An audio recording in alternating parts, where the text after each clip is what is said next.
So hello guys, মই আছিলোঁ এফালে dhuliyajan and ইয়াতে কামত আহিছোঁ। So কাম মানে আপোনাৰ মেকানিকেলৰ। So কোম্পানী আপোনাৰ অলপছৰ কোম্পানী, কিন্তু অইলৰে কাম হয়, কিন্তু অইলৰ কাম অলপছৰ কোম্পানী চলাই আছে।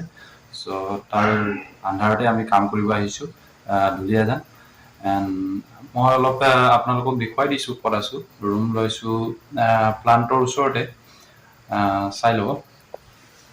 আজি সোমাই আহিলোঁ, আজি ছেটিং কৰিছোঁ এনেধৰণে। ৰুম যথেষ্টখিনি ডাঙৰ, দুজনৰ কাৰণে। এয়া চাওক, আৰু আপোনালোকক প্লান্টৰ ওচৰতে ৰুম লোৱা আছে। চ' আপোনালোকক দেখুৱাই আছোঁ, চাওক এইফালে এইটো চাইডে প্লান্ট চলি আছে। ধৰক ৱাটাৰ ইনজেকশ্যন ষ্টেচন হয়, GCS 6 নম্বৰ। এণ্ড ইফালে আছে আপোনাৰ চাহ বাগান, আৰু ইয়াত বাইক, মোৰ নিজৰ বাইকখন লৈ আনিলোঁ। চ' অহা যোৱা কৰিবৰ কাৰণে, সুবিধাৰ কাৰণে। চ' এইফালে আছে লগৰজন, চব্জি বনোৱাত পূৰা মাষ্টাৰ হয়। এণ্ড এইফালে পাকঘৰটো আপোনাৰ চ' এনেদৰে সজাই লৈছে। চ' চিকেন বনাই আছে, বঢ়িয়া চিকেন।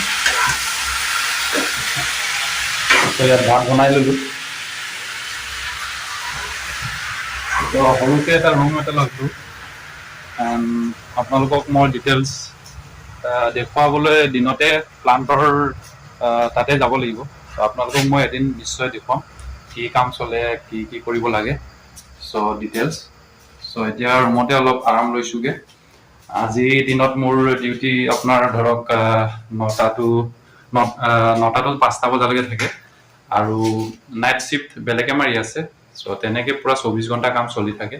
চ' কামটো হৈছে ৱাটাৰ ইনজেকশ্যন ষ্টেচন বুলি কয়, GCS গেছ কালেকশ্যন ষ্টেচন হয় ইয়াত। চ' ইয়াত আপোনাৰ ধৰক অইল ইণ্ডিয়া কোম্পানীত, অইল ইণ্ডিয়া লিমিটেডৰ কামো চলি থাকে। চ' এই কামটো আপোনাৰ অলপছৰ কোম্পানীয়ে হেণ্ড অভাৰ লৈ আছে। চ' এইটো এটাৰ আণ্ডাৰত আমি কাম কৰি আছোঁ। চ' নিশ্চয় আপোনালোকক মই দেখুৱাম। মোৰ কামটো হৈছে কণ্ট্ৰল ৰুমত। চ' আপোনাৰ ধৰক যি কাম চলি থাকে, চ' ফিল্ডৰ কামকেইটাত কণ্ট্ৰল ৰুমত বহি চাই থাকিবলগীয়া হয়। চ' কণ্ট্ৰল ৰুমৰ পৰা কণ্ট্ৰল কৰিয়ে থাকিবলগীয়া হয়। চ' প্লানটো মই কাইলৈ আপোনালোকক দেখুৱাই আছোঁ। চ' সেইটো আছিলে আজিৰ ভিডিঅ'।